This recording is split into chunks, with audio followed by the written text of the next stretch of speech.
Channel. ಇವತ್ತು special ಆಗಿರುವ ಮತ್ತು ಈಸಿಯಾಗಿ ಮಾಡ್ಕೊಳ್ಳೋ ಅಂಥ ಒಂದು ಸಮ್ಮರ್ ಡ್ರಿಂಕ್ ತೋರಿಸ್ತಾ ಇದ್ದೀನಿ. ಅದೇ ಕುಲ್ಕಿ ಶರ್ಬತ್. ಹೇಗೆ ಮಾಡೋದು ಅಂತ ನೋಡೋಣ ಬನ್ನಿ.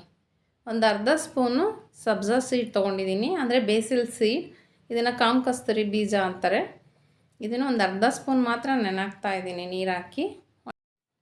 ನಾನು ಶರ್ಬತ್ತಿಗೆ ರೆಡಿ ಮಾಡ್ಕೊಳ್ಳೋ ಅಷ್ಟೊತ್ತಿಗೆ ಇದು ನೆಂದಿರುತ್ತೆ. ಇದು ಜಾಸ್ತಿ ಹೊತ್ತು ನೆನಾಕೋ ಅಗತ್ಯ ಇಲ್ಲ.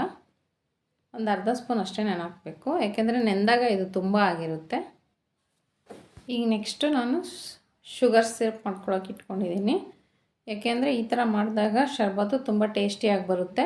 ಇಲ್ಲ ನೀವು ಬೇಡ ಅಂದರೆ ಶುಗರನ್ನು ಹಾಗೆ ಆ್ಯಡ್ ಮಾಡ್ಕೋಬೋದು. ಈಗ ನಾನು ಗಾಜಿನ ಜಾರ್ ತೊಗೊಂಡಿದ್ದೀನಿ ಒಂದು. ಈ ಥರ ಇದ್ದರೆ ತೊಗೊಳ್ಳಿ, ಇಲ್ಲಾಂದರೆ ನಿಮ್ಮ ಮನೇಲಿ ಯಾವ್ದು ಇರುತ್ತೋ ಅದರಲ್ಲೇ ಮಾಡ್ಕೊಳ್ಳಿ. ಈಗ ನಾನು ಮಡಿಕೆನಲ್ಲಿಟ್ಟಿರೋ ನೀರನ್ನು ಹಾಕ್ತಾಯಿದ್ದೀನಿ, ಯಾಕೆಂದರೆ ಸಮ್ಮರಲ್ಲಿ ತಣ್ಣಗಿರುತ್ತೆ ಅಂತ. ಇಲ್ಲಾಂದರೆ ನೀವು ಫ್ರಿಜ್ ನೀರನ್ನು ಹಾಕೋಬೋದು. ಈಗ ನಾನು ಒಂದು 2 ಗ್ಲಾಸ್ ಆಗುವಷ್ಟು ನೀರು ಹಾಕ್ತಾಯಿದ್ದೀನಿ, ಇಷ್ಟು ಮಾತ್ರ. ಇವಾಗ ನಿಂಬೆಹಣ್ಣನ್ನು ಸ್ಲೈಸಾಗಿ ತೆಳ್ಳಗೆ ಕಟ್ ಮಾಡ್ಕೋಬೇಕು. ಈ ಥರ ಕಟ್ ಮಾಡ್ಕೊಂಡ್ರೆ ಸಾಕು, ಏಕೆಂದರೆ ಶರ್ಬತ್ತೊಳಗೆ ಹಾಕೋದಕ್ಕೆ. ಇವಾಗ ಹಸಿಮೆಣ್ಸಿನ್ಕಾಯನ್ನು ಮಧ್ಯಕ್ಕೆ ನಾನು ಕಟ್ ಮಾಡ್ಕೊಳ್ತಾ ಇದ್ದೀನಿ. ಈ ಥರ ಪುದೀನ ಸ್ವಲ್ಪ ಕಟ್ ಮಾಡ್ಕೊಂಡ್ರೆ ಸಾಕು, ಜಾಸ್ತಿ ಏನು ಕಟ್ ಮಾಡ್ಕೊಳ್ಳೋ ಅಗತ್ಯ ಇಲ್ಲ, ಇಷ್ಟು ಸಾಕಾಗುತ್ತೆ. ಈಗ ಲೆಮನ್ ಸ್ಲೈಸ್ನ ಹಾಕ್ತಿದ್ದೀನಿ ನೀರೊಳಗಡೆ. ಒಂದು 4 ಪೀಸಸ್ ಹಾಕಿದ್ದೀನಿ, ಸ್ವಲ್ಪ ಪುದೀನ. ಈಗ ಸ್ವಲ್ಪ ಒಂದು 1/4 ಚಮಚದಷ್ಟು ಸಾಲ್ಟ್ ಹಾಕ್ತಾಯಿದ್ದೀನಿ, ಮತ್ತು ಒಂದು 1/4 ಚಮಚದಷ್ಟು ಚಾಟ್ ಮಸಾಲ ಹಾಕ್ತಾಯಿದ್ದೀನಿ. ಚಾಟ್ ಮಸಾಲ ಇಲ್ಲಿ ಆಪ್ಷನ್ನು, ನೀವು ಹಾಕ್ಕೊಂಡ್ರೆ ಹಾಕ್ಕೋಬೋದು, ಇಲ್ಲ ಅಂದರೆ ಹಾಗೇನೂ ಮಾಡ್ಕೋಬೋದು. ಇವಾಗ ಒಂದು 2 ಸ್ಪೂನಷ್ಟು ನೆನಾಕಿರೋ ಅಂಥ ಬೇಸಿಲ್ ಸೀಡನ್ನ ಆ್ಯಡ್ ಮಾಡ್ತಿದ್ದೀನಿ. ಸಮ್ಮರಲ್ಲಿ ಈ ಬೇಸಿಲ್ ಸೀಡ್ ನಾವು ತಿನ್ನೋದ್ರಿಂದ ನಮ್ಮ ಬಾಡಿ ತುಂಬ ತಂಪಾಗಿರುತ್ತೆ. ಇವಾಗ ಇದಕ್ಕೆ 1 ನಿಂಬೆಹಣ್ಣನ್ನ ಆ್ಯಡ್ ಮಾಡ್ತಿದ್ದೀನಿ. 1 ನಿಂಬೆಹಣ್ಣು ಆದರೆ ಸಾಕಿದ್ದಕ್ಕೆ. ಈ 1 ನಿಂಬೆಹಣ್ಣನ್ನು ಇದಕ್ಕೆ ಹಿಂಡ್ತಾ ಇದ್ದೀನಿ.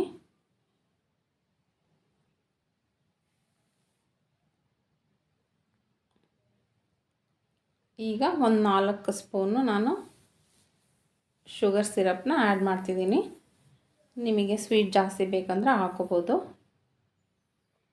ಇವಾಗ ಈ ಮುಚ್ಚಳನ ಟೈಟಾಗಿ ಮುಚ್ಚಿಬಿಟ್ಟು ಕುಲುಕಬೇಕು. ಈ ಶರ್ಬತ್ತನ್ನು ಚೆನ್ನಾಗಿ ಕುಲುಕಿದಾಗ ಉಪ್ಪು ಹುಳಿ ಖಾರ ಎಲ್ಲ ಚೆನ್ನಾಗಿ ಮಿಕ್ಸ್ ಆಗುತ್ತೆ ಇದಕ್ಕೆ, ಅವಾಗ ಟೇಸ್ಟ್ ತುಂಬ ಚೆನ್ನಾಗಿ ಬರುತ್ತೆ. ನೋಡಿ, ಈ ಥರ ಕಾಣಿಸ್ತಾ ಇದೆ.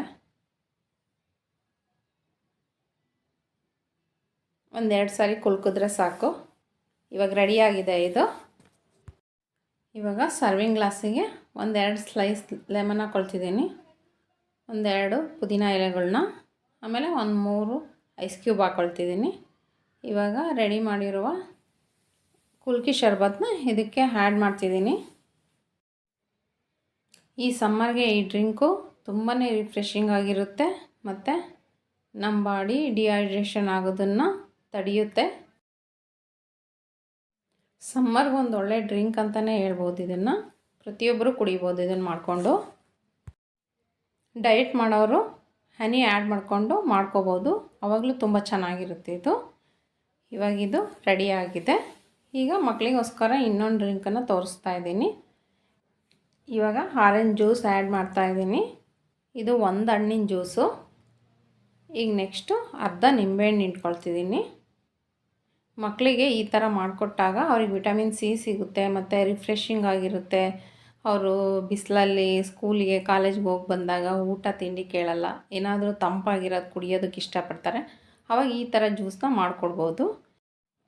ನಾನಿವಾಗ ಒಂದು 1/4 ಚಮಚದಷ್ಟು ಚಾಟ್ ಮಸಾಲ ಹಾಕ್ಕೊಂಡಿದ್ದೀನಿ, 1 ಚಿಟಿಕೆಯಷ್ಟು ಉಪ್ಪು.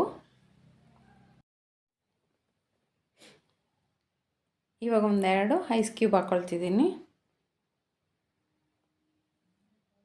ಇವಾಗ ನೆಕ್ಸ್ಟು 1 ಸ್ಪೂನು ಬೇಸಿಲ್ ಸೀಡ್ ಹಾಕ್ತಾಯಿದ್ದೀನಿ. ಈಗ 1 ಸ್ಪೂನು ಶುಗರ್ ಸಿರಪ್ ಹಾಕ್ತಿದ್ದೀನಿ. ಈಗ ಇದಕ್ಕೆ ನಮಗೆ ಎಷ್ಟು ಬೇಕೋ ಅಷ್ಟನ್ನು ನೀರನ್ನು ಆ್ಯಡ್ ಮಾಡ್ಕೋಬೋದು. ಇದಕ್ಕೊಂದೆರಡು ಪುದೀನ ಎಲೆಗಳನ್ನ ಆ್ಯಡ್ ಮಾಡ್ತಿದ್ದೀನಿ. ಪುದೀನ ಎಲೆ ಹಾಕೋದ್ರಿಂದ ತುಂಬ ರಿಫ್ರೆಶಿಂಗ್ ಆಗಿರುತ್ತೆ, ತುಂಬ ಟೇಸ್ಟೂ ಚೆನ್ನಾಗಿರುತ್ತೆ. ಈ ಥರ ಮಕ್ಕಳಿಗೆ ಮಾಡಿಕೊಟ್ಟಾಗ ಅವ್ರಿಗೆ ಇನ್ಸ್ಟೆಂಟಾಗಿ ಎನರ್ಜಿ ಸಿಗುತ್ತೆ. ಈ ಸಮ್ಮರಲ್ಲಿ ತುಂಬ ಒಳ್ಳೆ ಡ್ರಿಂಕ್ ಅಂತಲೇ ಹೇಳ್ಬೋದು ಇದನ್ನು. ಇವಾಗ ಇದು ರೆಡಿಯಾಗಿದೆ.